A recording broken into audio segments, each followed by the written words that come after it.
Good morning বন্ধুরা, কেমন আছো সবাই? আশা করছি ভালো আছো। তিথি ডিম লাভ চ্যানেলে তোমাদের সবাইকে অনেক অনেক স্বাগত। তো আবারও চলে এলাম তোমাদের সামনে নতুন একটা ব্লগ নিয়ে। তো আশা করছি আমার এই ছোট্ট ব্লগটা তোমাদের সকলের ভালো লাগবে। তো বন্ধুরা, আজ রবিবার। তো এখন বাজে সকাল 8:51। তো এখন থেকে আমি আমার ব্লগটা স্টার্ট করলাম। তো এই যে দেখতে পাচ্ছ, মাছ আর মাংস এনেছে। এটা হচ্ছে চিকেন, আর এই যে মাছ। তো বাজার নিয়ে চলে এসেছে বর, আর আমার এদিকে ভাতও হয়ে গেছে। তো সকালবেলা ঘুম থেকে উঠেছি আজকে 7:30টায়। ঘুম থেকে উঠে জল ভরলাম, জল ভরে তারপরে ঘর ঝাড়ু দিয়ে হাত পা মুখ ধুয়ে এসে এই যে রান্না করে ভাত বসিয়ে দিয়েছি। তো যেহেতু বর আজকেও কাজে যাবে, তো এই জন্য মাছটা আগে আমি রান্না করব, মাছের ঝোলটা করে পরে মাংসটা করব। তো এই যে মাছটা আমি বেছে নিব, বেছে নিয়ে তারপরে মাছের ঝোলের আলু কেটে মশলাটা রেডি করে ফটাফট মাছের ঝোলটা করে দেব। তো চলো ঝটপট রান্নাটা করি।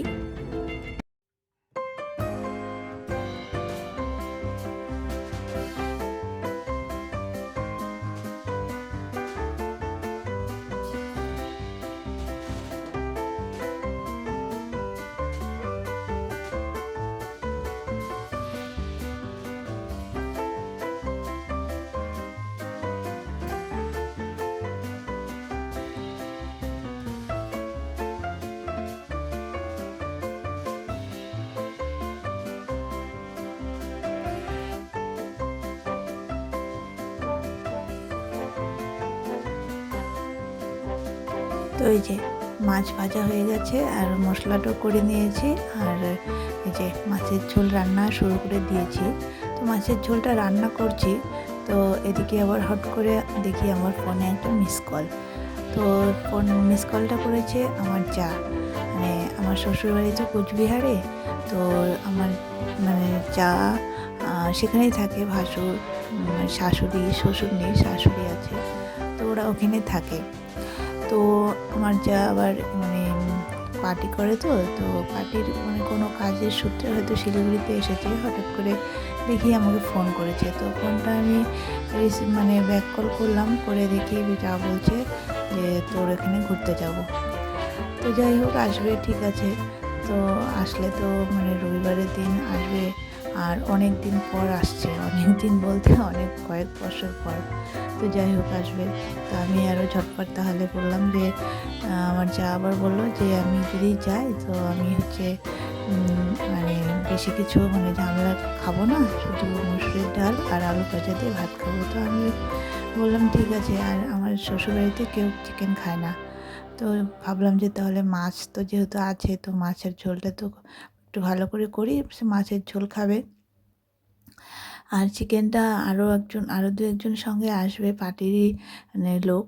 তো ওদের যদি ওরা কেউ খায় তাহলে ওদের চিকেন দিয়ে দেবো। তো এই জন্য ফটাফট আমি আরও মাছের ঝোলটা রান্না করে এই যে বিছানাটা গুছিয়ে নিচ্ছি, বিছানার চাদরটা চেঞ্জ করব। তো ওইদিকে বর চলে গেছে কাজে, মাছের ঝোল রান্না করে দিলাম। তো বর কাজে চলে গেছে, আর আমি এদিকে বিছানার চাদরটা চেঞ্জ করে ঘরটা একটু গুছিয়ে গেছে রাখছি। তো যাই হোক, চলো।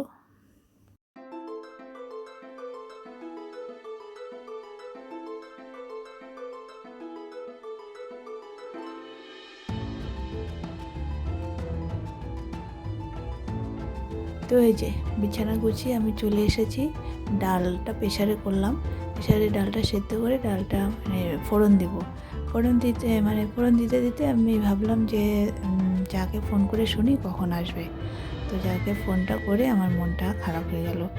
কেন বলো তো, যা ফট করে না বলে দিল যে আজকে যেতে পারবো না, কারণ পার্টির যে মিটিংয়ের জন্য এসেছে সেখানে নাকি একটু ঝামেলা হয়েছে, তো আসতে পারবে না।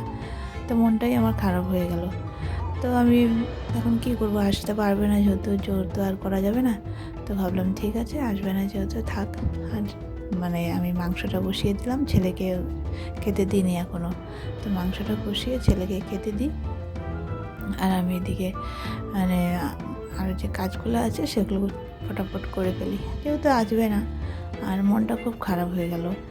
অনেক দিন পরে একটু আসবে বলল, তাই আবার আসবো না বললো। ওই জন্য মনটা খুব খারাপ হয়ে গেল। তো যাই হোক, চলো।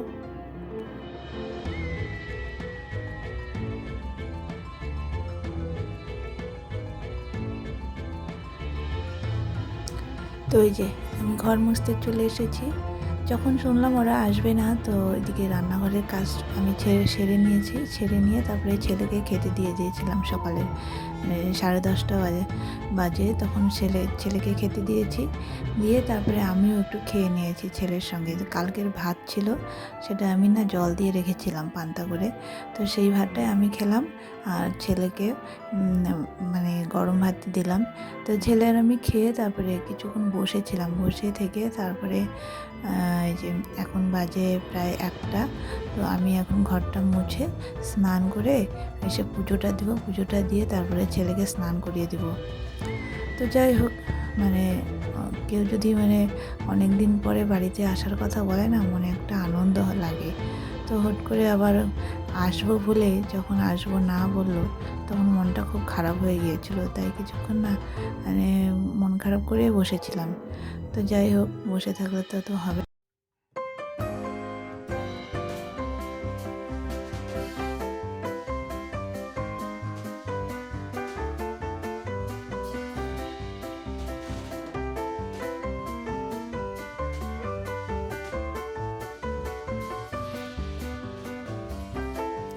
তো এই যে আমি স্নান করে পুজোতে বসে পড়েছি। এখন পুজোটা দিয়ে নেব। পুজোটা দিয়ে তারপরে ছেলেকে স্নান করাবো, করিয়ে তারপরে আমি আর ছেলে মিলে দুপুরে লাঞ্চটা করে নেব। করে নিয়ে তারপরে একটু আমি একটু ঘুমাবো। তারপরে ছেলে এখন দেখি ও যদি ঘুমায় তো ঘুম পাড়াবো, আর যদি না ঘুমায় তাহলে ও তো বসে বসে মোবাইল দেখবে আর আমি একটু ঘুমিয়ে নেব। তো চলো।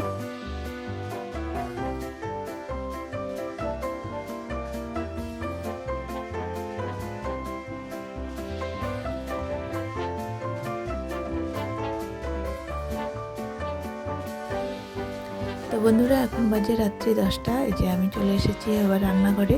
তো রান্নাঘরে এসে রান্না আর কী করবো, সব তরকারি তো আছে। এই যে আলুগুলো দেখো, তখন সকালে কেটে রেখেছিলাম, কেমন কালো কালো হয়ে গেছে। তো তাও রাত্রে ভাজা করব না। এই যে মাংস আছে, মাছের ঝোলও আছে, ডাল আছে। তো এগুলো আগে গরম করব। গরম না করলে না কী হয় বলো তো, নষ্ট হয়ে যাবে। কারণ রাত্রে তো আর সব তরকারি শেষ হবে না, থাকবে। তো ওই জন্য আগে মানে এগুলো গরম করে রেখে, একটু গরম করে রাখলে তাহলে ভালো থাকবে, সকালেও মানে খাওয়া যাবে আর কি। তো ওই যে ভাতটা বসিয়ে দেবো, তার আগে তরকারিগুলো গরম করে নিচ্ছি।